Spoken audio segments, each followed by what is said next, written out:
China is at war with the desert, and the desert is winning. In the past 40 years, China has lost roughly 15% of its entire land area to desertification. That's an area roughly twice the size of Texas. Sandstorms ravage the country, turning the sky yellow and causing deadly air pollution everywhere from Mongolia to Beijing. But recently, China has been fighting back against the sand. Like the Great Wall that was built nearly 2,000 years ago, the nation is building a new wall to keep the desert at bay. But instead of being built with bricks and manned by soldiers, China is building their new wall with trees. They have already planted over 66 billion of them, and they're only about halfway done with the project. China's war with the desert has been going on for over 5,000 years. In fact, you could even argue that the war began millions of years ago, when the deserts in the north of China first started forming. As the Indian subcontinent rammed into Asia, what's now western and northern China got cut off from the ocean's moist air. The massive Himalayan mountains formed, as did a series of smaller mountains and basins that eventually became the deserts of northern China. More recently, over the past 1,000 years, China's population grew from around 60 million people to 1.5 billion people,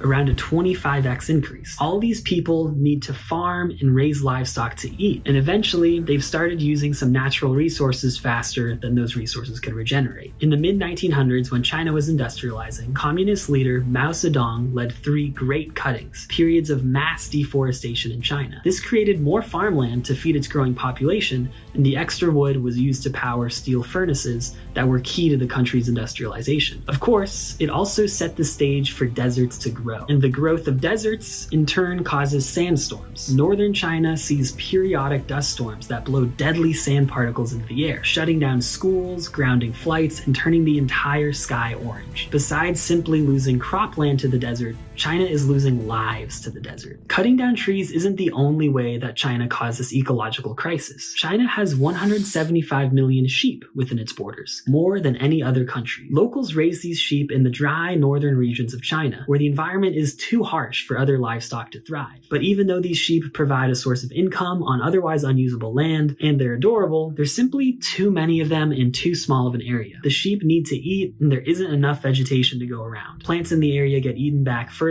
and further until there's none left. The desert keeps spreading. So, in 1978, after seeing sandstorms get worse and worse while the desert grows faster than ever, Chinese leaders hatched one of the craziest plans ever to fight the desert, the Great Green Wall. This project, more accurately translated as the 3 North Shelter Forest Program, would see the planting of billions of trees across almost the entirety of northern China over a period of 70 years. It's arguably the most ambitious ecological project ever taken on, and over the past 45 years, we've seen China make tremendous progress. Each year, the country plants trees over an area nearly the size of Ireland. These massive efforts may already be turning the tables on desertification. Back around the year 2000, the desert was growing by around 10,000 square kilometers a year. Now, China is actually winning the battle, reclaiming more than 2,000 square kilometers of desert each year. The actual techniques used to plant the Great Green Wall vary from region to region, with some areas planting trees next to major highways, and others creating a checkerboard pattern of new trees to hold back the wind, or sometimes even using planes to drop seeds onto degraded grassland. The Chinese have even been researching genetically engineered plants, chemical dune stabilization, and farming techniques that could grow rice in the desert. And in addition to its environmental benefits, the project also has huge economic benefits. Local community members are employed to plant and take care of trees, and over time, some of the wood is harvested and can become an ongoing revenue stream. China even has a national tree planting day where every able-bodied citizen is encouraged to plant several trees each year. On the surface, it seems like the Great Green Wall has been extremely successful and could save China from its rampaging dust storms while also drawing down a huge amount of carbon dioxide. But is it too good to be true? The reality is many of the trees that are planted die.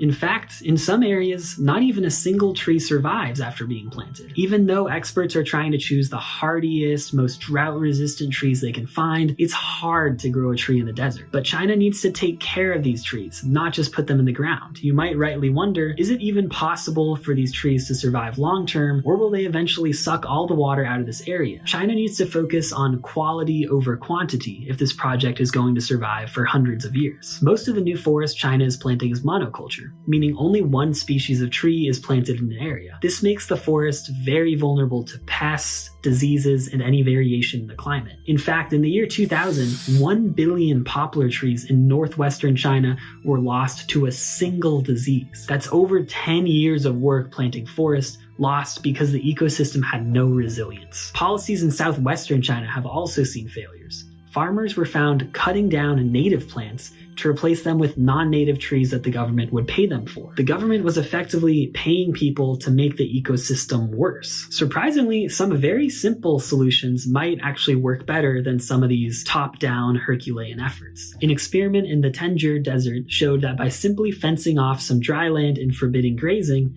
after 5 years, nearly 40% of the desert has once again been covered by plants. Another experiment saw that after banning farming and sowing ecosystem-appropriate grass seeds for 5 years, they saw 60% of the desert covered by shrubby black desert wormwood that could slow wind erosion. There's also some more subtle forces at play that suggest recklessly replacing the desert with forest won't work well. The strong winds of northern China blow a massive amount of dust through the country. Although this causes huge damage to the people affected by dust storms, some of this dust actually lands in the ocean, where it fertilizes plankton growth that draws down CO2. The light-colored desert also reflects a lot of heat back into space, compared to the dark trees that tend to absorb more heat due to their color. Although in general planting more trees is better for the climate, it must be done carefully to make sure there's no unintended consequences. All things considered, there may be better approaches to China's desertification problem than a massive centralized campaign to build a wall of trees. The story of one inspiring woman in China could point to a better way.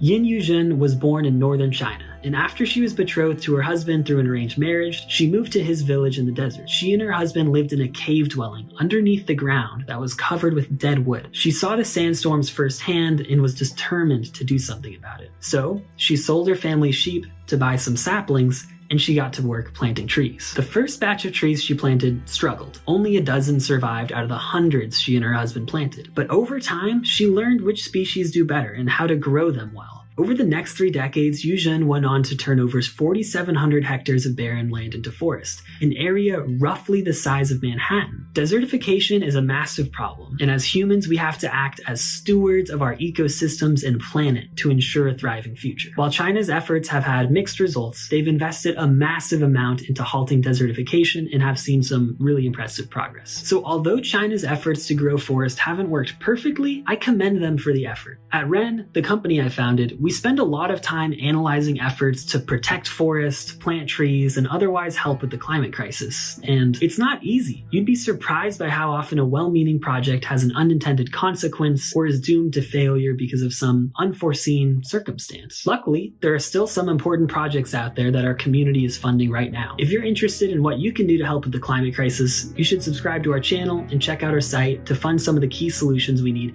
to end the climate crisis. Over 13,000 community members are helping us fund projects ranging from destroying highly polluting refrigerant molecules to protecting rainforests in partnership with indigenous communities. We'd love if you joined us.